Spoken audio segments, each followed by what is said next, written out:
Katinah tahu bahwa waktu adalah pusaran nasib yang terus berputar. Ia harus tetap tegar menjalani dan menanggung pedihnya kehidupan seorang diri. Sang suami telah berpulang ke pangkuan ilahi 7 tahun lalu. Sedangkan anak semata wayangnya sering bersikap semena-mena dan kini tengah merantau ke pulau seberang. Dulu Katinah sempat mencicipi manisnya hidup dengan segala fasilitas kaum berpunya. Namun kini setiap hari ia harus bekerja membanting tulang demi sesuap nasi dan keperluan sekolah Eti sang cucu tercinta.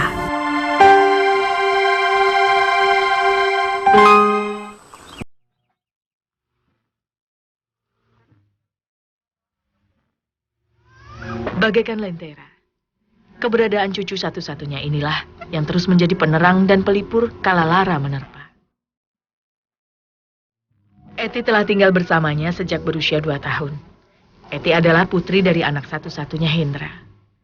Kala itu setelah selesai menyusu pada sang ibu, Eti kecil dirawat oleh Katinah dan dibesarkan seorang diri. Hendra ayahnya seringkali tak jelas kabar beritanya dan sulit untuk diandalkan. Sementara sang ibu pulang ke rumah orang tuanya semenjak berpisah dari Hendra. Nyapu, nyuci piring, kalau dagang bawanya banyak, dibantuin.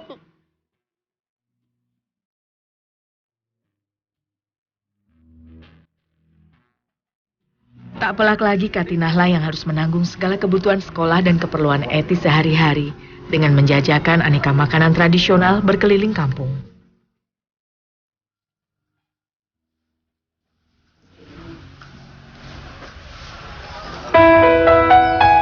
Setiap pagi Katinah harus menyiapkan panganan dagangannya, termasuk membuat makanan berbahan dasar gaplek atau singkong kering.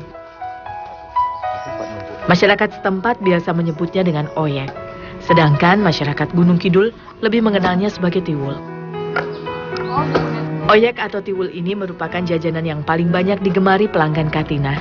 Meski tak setiap hari ia membuatnya, tetapi selalu ada saja pelanggan yang menanyakan tentang panganan yang satu ini.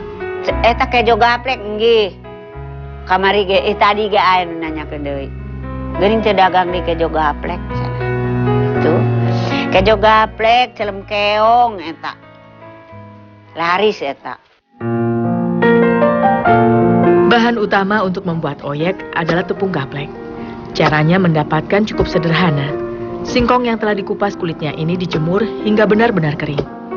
Proses penjemuran biasanya memakan waktu 3 hingga 4 hari. Namun saat musim penghujan, singkong baru dapat kering sempurna setelah dijemur selama 1 minggu. Singkong kering inilah yang disebut gaplek. Untuk menjadi tepung, gaplek yang telah dicuci bersih kemudian dihaluskan dengan cara ditumbuk. Agar dapat menghasilkan tepung gaplek yang sesuai, Katinah pun harus memaksimalkan tenaga tuanya. Karena gaplek memang biasanya lebih alot, sehingga untuk menumbuknya butuh tenaga ekstra. Selanjutnya tepung diayak untuk memisahkan gaplek yang masih kasar dan serat-serat bagian dalam singkong. Dengan cara serba manual seperti ini, tepung gaplek yang dihasilkan memang tidak terlalu halus. Tapi dengan begini Katinah dapat lebih menghemat biaya produksi. Tak perlu mengeluarkan ongkos kendaraan ke pasar ataupun biaya penggilingan tepung.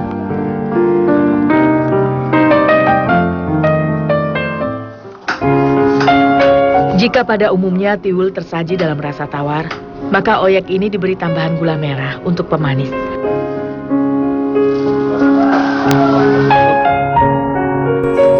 Serta sedikit garam sebagai penyeimbang rasa.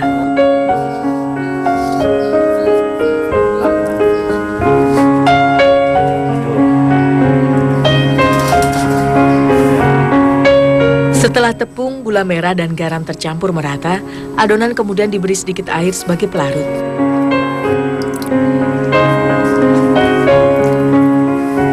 Selanjutnya, adonan dimasukkan ke dalam dandang, yang bagian dasarnya telah diberi sedikit air. Prinsip pemasakan seperti ini biasa dikenal sebagai pengukusan, yakni makanan matang karena panas yang dihasilkan oleh uap air. Proses pengukusan adonan ini berlangsung selama kurang lebih 30 hingga 40 menit.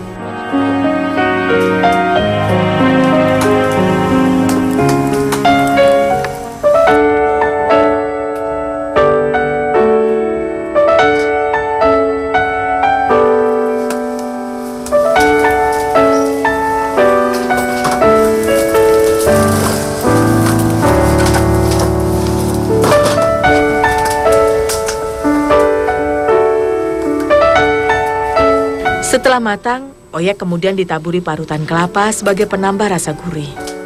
Umumnya panganan berbahan dasar gaplek dimanfaatkan sebagai sumber karbohidrat pengganti nasi, namun dapat juga dikonsumsi langsung sebagai camilan.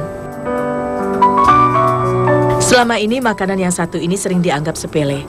Padahal, singkong merupakan makanan dengan kandungan lemak yang rendah dan 0 kalori, sehingga sangat baik untuk dikonsumsi di kala diet. Dibandingkan dengan ubi jalar dan kentang, singkong juga memiliki kandungan protein yang lebih tinggi.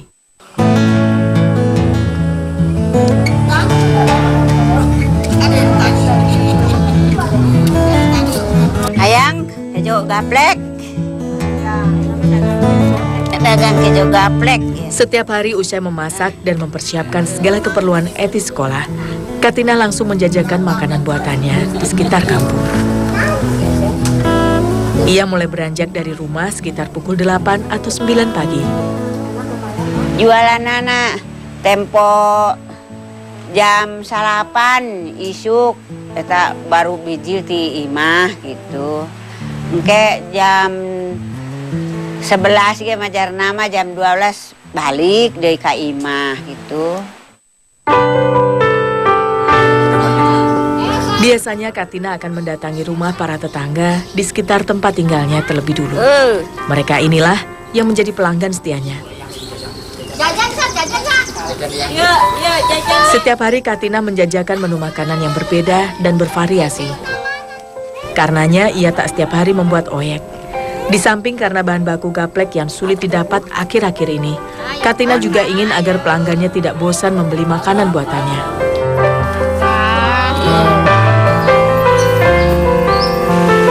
Bingung geuning. Itu dah jadi setiap hari kudu ganti gitu. Jadi henteu terus setiap hari masakan eta gitu. Jadi kudu ganti-ganti, lamun henteu ganti-ganti mah jadi nu si pembeli eta boseneun. Sulitnya bahan baku gaplek juga dipengaruhi oleh faktor cuaca. Curah hujan yang tinggi menjadikan singkong sulit untuk kering. Kapan oyekna ituna gaplekna sarang aya. Itu sarang aya terkecuali lamun keur musim gitu. Musimnya musim aya nya. Kakara jualan oyek.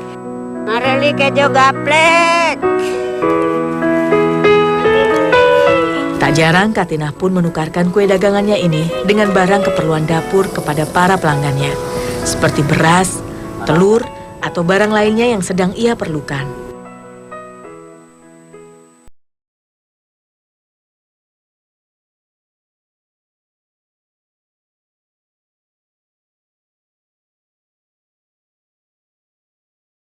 Pun tak kuasa menahan sedih saat teringat betapa dulu ia tak harus bersusah payah, berpeluh untuk mencukupi kebutuhan hidupnya. Kini roda kehidupan membawanya pada titik tersulit. Sehingga ia pun harus tetap tegarkan langkah untuk menggapai rezeki. Nalangsa. Atuh hayang nama ibu.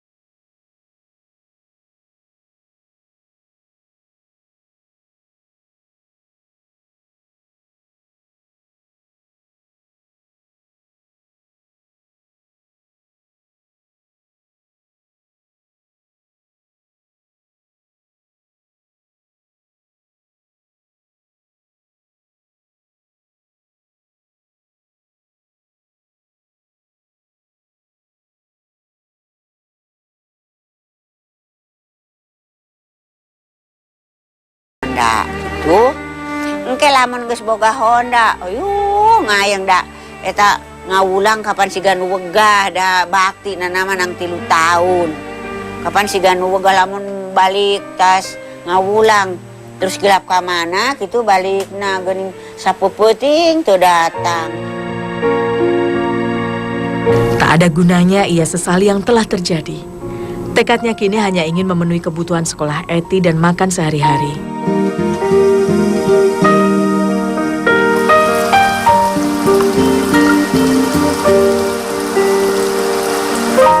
Di usia yang sudah mencapai 65 tahun ini, Katina tak lagi sanggup berjalan jauh.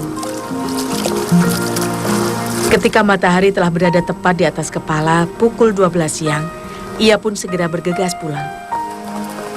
Guyuran hujan tetap ia terjang demi dapat sampai ke rumah sebelum Eti pulang sekolah. Hasil yang didapat dari berjualan pun tidak banyak. Uang 50.000 ini harus segera ia tukarkan untuk membeli beras dan keperluan dapur, serta untuk modal berdagang esok hari. Ia juga masih harus menyisihkan uang untuk membayar hutang pada bank harian, tempatnya meminjam modal berdagang. Kapan belanja ke warung kadang-kadang 30, 40 lamun erek jeung nyelem ieu endog. Pan 40 teu mahi majar nama, nya 50 kudu. Meski memiliki seorang anak lelaki, tapi Katinah tak dapat berharap banyak darinya. Ia tak dapat mencegah tabiat buruk sang anak yang senang menghamburkan uang berapapun yang ia punya. Anak nggak ngirim, sokan nggak ngirim. Lamun datang menang duit gak owelen, teramere. Tuh, amon mere 50 ge 100. Kadang-kadang dipentak deui ku dewek. Sebagai seorang ibu, Katina sering tak kuasa menahan keinginan sang anak. Kadang uang hasil jualan pun terpaksa berpindah ke tangan sang anak untuk memenuhi keperluannya sebagai seorang perokok. Sehingga keesokan harinya, Katina tak punya modal lagi untuk berjualan dan terpaksa berhutang untuk membeli beras dan keperluan dagang.